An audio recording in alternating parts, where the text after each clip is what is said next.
So when we got on the horn with one of those darn Republicans the other day. We did. Yeah. We did. And he's a friend of mine, actually. I've got friends in that part of the political world, Joey. Low places. Well, some of them are in high places. Some of them, they kind of run the country, don't they? No, I'm kidding. It was a great conversation with John Pudner. John Putner. I've known John now for a number of years. You know, the conventional wisdom is that only liberal Democrats care about money in politics.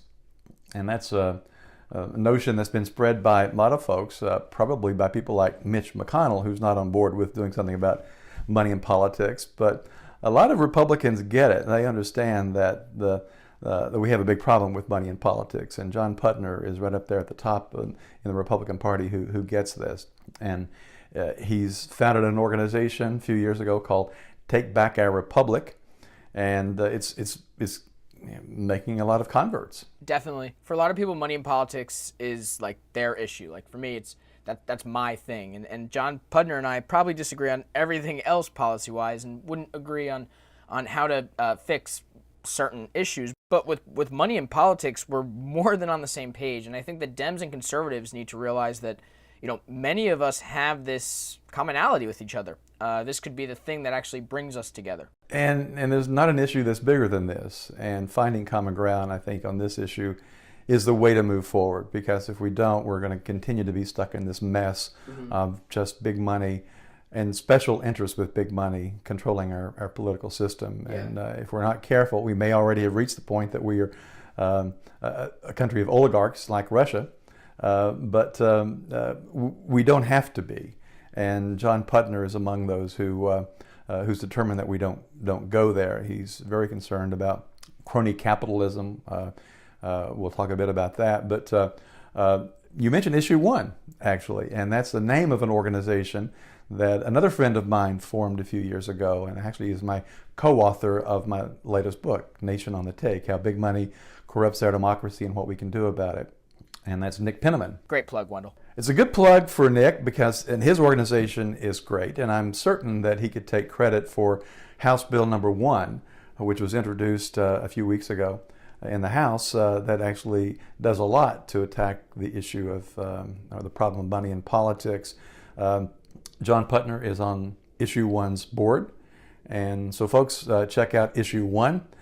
He's also on the board of advisors for Tarbell.org. Which is, as I think most listeners know, is the journalism organization that I founded. So a plug for Tarbell.org there as well. Bang, bang. Yeah. John is a very interesting fellow. He's a kind of, I guess, a reformed political consultant. He's, among other things, the father of 9 children. And also, like me, he doesn't have an accent. He's from the South. He lives in Alabama. His organization is based in, I think it's Auburn, Alabama. And I'm just going to read a little bit about John and his background. And this is from his bio on his website. He managed campaigns for almost 3 decades. His now famous strategy of outsmarting instead of outspending the opposition was born out of a hobby of extrapolating statistical data on sports teams. With an affinity for numbers and grassroots initiatives, John became known as the go-to guy to help upstart candidates that didn't have the financial backing needed to play in the political sandbox. During his career, he won 3 out of every 4 races and ran an effort to reach 14 million Catholic and socially conservative Christians in 16 states for George W. Bush, in 2000, and winning 16 of 21 state Republican nomination conventions in Virginia, Wisconsin, Wyoming, and Iowa. His corporate successes included turning out hundreds of residents to numerous zoning hearings to stop big money developers from overrunning small businesses and residents by violating local ordinances. And I might mention that frankly was at the heart, these local issues and these where local developers kind of run roughshod over the interest of local residents, is one of the reasons a lot of people got into the Tea Party movement. One of my friends in D.C. who founded the D.C. or is the president of the D.C. area Tea Party, he got into politics for that very reason. He was just as disgust about disgust about how developers in his county were having their way and everybody else was getting screwed. Through all of his successes, John Putner saw firsthand the influences of money on politics, the manipulation of the system, and the loopholes that didn't favor a transparent election, one in which only select major corporate donors and union bosses were the true winners. With a desire to now reform the system instead of circumventing it, John Putner now leads a team of ex-political wonks to help change the very industry in which he once thrived.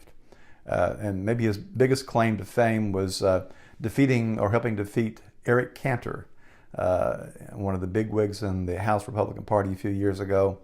And he did it not with a lot of money, but by just outsmarting Cantor and his, well-oiled big money machine by doing it the old-fashioned way through grassroots organizing and just going door to door. And he did it. One of the things we certainly want listeners to understand is how we got to this point. And it's largely the result of a lot of propaganda. Corporate interests spend a lot of money to influence how we think and how we vote. And they spend a lot of money on lobbying, as we all know. But a lot of the money they spend is to get us to think certain ways and to fear government, for one thing.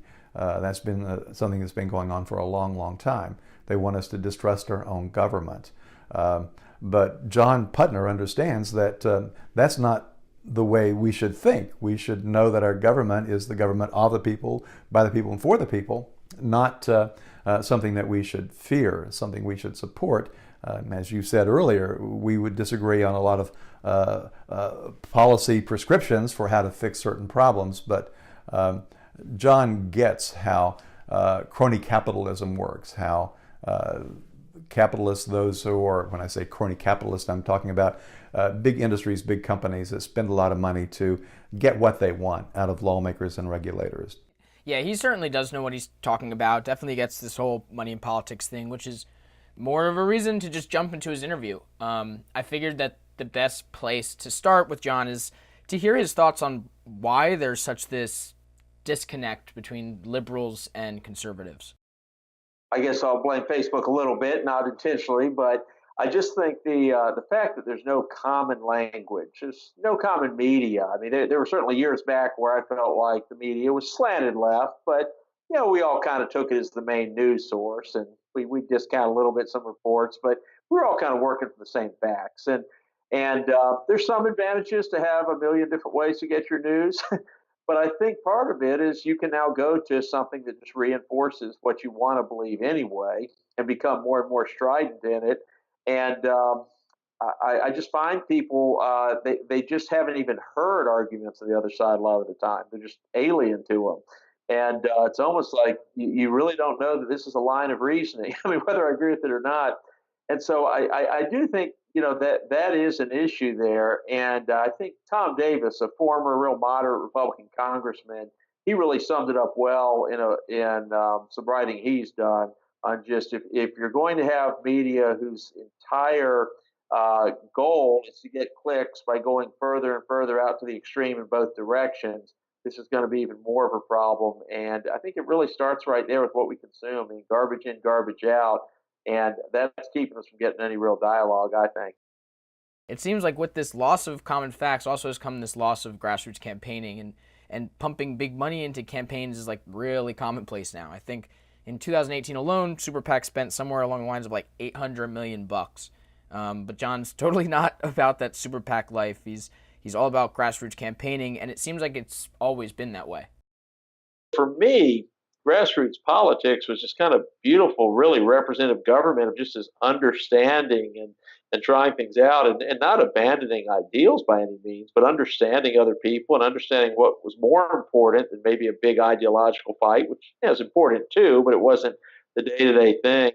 And so that kind of really ended up building just this whole career and it was partisan. I mean, we were outnumbered over 2-1 in Virginia. We were Republicans and took over the legislature when I was running campaigns there. Really had some big upset wins, and we never had any money. I think that was the nice part for me is I was always starting in the minority Republican Party, and so we didn't get any money because, of course, you always give the big donors give to leadership.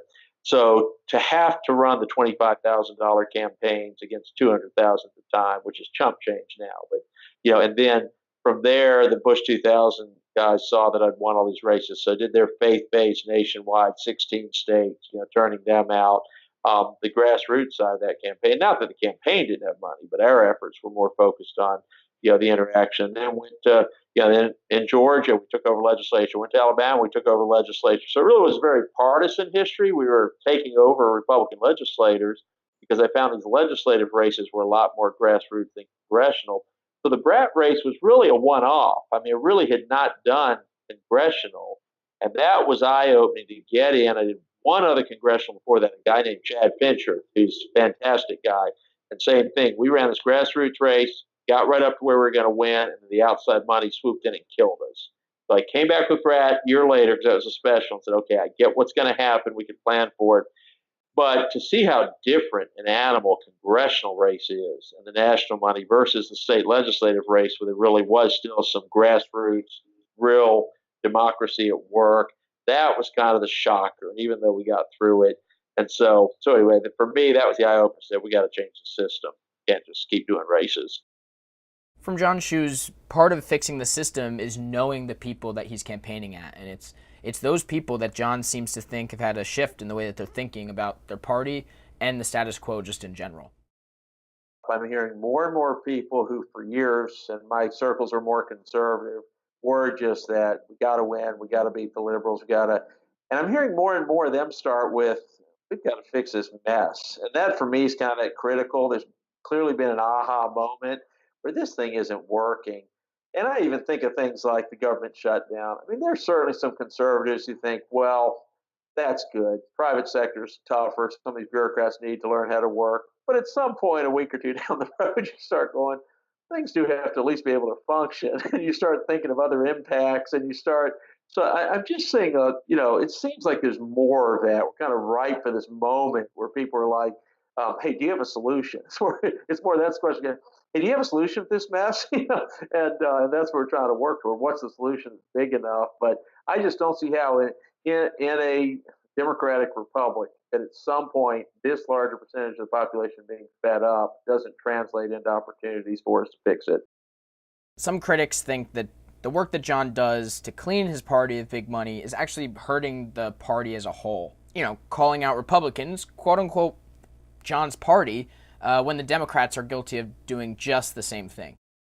Not that it's my focus now, but having spent a couple decades wanting Republicans to take over a lot of things, I certainly wouldn't jump into something that, to torpedo Republicans. I think this is really a matter of the voters winning against the political insiders. Let the chips fall where they may after that. But believe me, that was the biggest battle the first 2 years, is overcoming this concept that isn't everything you're doing a net sum zero to help Democrats get more seats. And I don't mind someone asking that question. I like it when they're up front. How anyone can still hold that view today, though, is beyond me. I mean, not only did Trump, have half the money that Hillary did and win. That's one example. He also was up against the big money of Jeb Bush. Look down the battleground races this year, 2 years later. I mean, every single battleground race, the Democrat had twice the money as the Republican. So this idea, this free money, just no controls is helping Republicans, I have trouble with. One of the things that has perpetuated this notion that only Democrats are interested in doing something about money in politics is this notion that it's only Republican candidates who benefit from big money. That's not the case at all. And we've certainly at Tarbell shown that the insurance industry and the pharmaceutical industry has plenty of Democrats who are their friends in Congress and state legislatures. So a lot of money that is coming from these special interests floods into the campaigns of Democrats as well. So we've gotten sort of this arms race in which only the richest and the industries that have the most money can really call the shots. It's not benefiting any party in particular. It's kind of an equal thing now. Oh, absolutely. And according to John, he knows some conservative policymakers that are just absolutely over the bullshit and sick of jumping through hoops to get money from these special interests. I think the stage we're at now is, well, in more so than congressional, they are fed up with their lives being nothing but calling people and asking for money. I mean, they really do wish there were a way to change that. I go back to something I swear George Steinbrenner said, though I still can't find it online. It's free online. Was, free agency is probably the worst idea in the world. It's going to ruin baseball. But until you change those rules, I'm going to go win a World Series with it. I'm going to buy all the players. I say that because we unfortunately have some electeds who are scared to even come out for campaign finance reform because they're worried they'll be hypocrites. And I don't mind someone's. Not everyone can just swear off PAC money or other money and still win. Matter of fact, someone in Florida did that and they lost, which is bad. I think it's okay for someone to say, "Look, I'm going to sponsor this legislation." Right now, I'm still taking some of this money I'd run out. I'd like to outlaw. It's an awful system, but I think we need to give electeds enough leeway and not call them hypocrites if they do that. If they will sincerely fight for this stuff and co-sponsor legislation and say, "Look, I'd love to cut this off. I'd love to even challenge the constitutionality of Citizens United." Um, but a lot of them are going to have to play by the current rules to have a chance to win. And you can't just go out and ask for unilateral disarmament for everyone. But we also want to show the cases where it has worked. Wouldn't you like to spend time talking to constituents and going out there the reasons you ran for office and actually talking to colleagues about how to solve problems instead of spending 80% of your free time raising money? And the answer to that's always yes. It's just, can you find a way to get me there? Can you help me get there? Like John, Wendell, you also know some conservative lawmakers who are just sick of all the crap that special interests are doing. Exactly. Two of my friends are Republican lawmakers in Tennessee, where I grew up, representing the towns where I grew up, actually. And I've met with them over the last couple of years. Both of them would like to avoid taking any money from political action committees. They know how that influences how things are done in Nashville, where the state capital of Tennessee is. But in fact, one of them, I was sitting next to him at a luncheon a couple of years ago, and he was telling me that just how this is actually played out. That when you have an organization that has a lot of money, and because it has a lot of money, it has a lot of influence. He was threatened, not so subtly, but not very publicly. It's not something he would even own up to, but he told me that he was opposed to a certain piece of legislation that this particular special interest with enormous clout in Nashville was promoting. And he was told in no uncertain terms, and in his words, he said he was told that if you don't vote the way we want you to vote, we've got the money to take you out. In other words, they would primary him. They would throw some money at a primary candidate and get him out and try to elect someone who would be their puppet. Right. That's how it plays out. I'm sure many people would agree that we need some sort of anti-political puppet handbook, and our democracy and those people who would be looking for something like this are in luck, because John is actually developing a sort of campaigning for dummies right now. We really, I think from a business sense, need a toolkit that can be replicated, where anyone who wants to run has an open source they can go to and already know the best practices and already know the things you have to avoid to not waste money or waste your volunteers' effort. And so we have to have a toolkit in place that people can replicate in election after election after election, so that every time, whether it's a new candidate thinking of running, or whether it's a bunch of people want to pass something through initiative and referenda in states where you can do that, but they have a spot they can go to, say, "Oh, okay, how do you file for this? Let's make this easy. How do I become a candidate?" A lot of people don't run just because they're scared they don't have any idea how to legally become a candidate. So a simple issue like that, and they don't ask anyone. They're like, "I don't want to sound stupid. I don't want to run for office, but tell someone how do you become a candidate."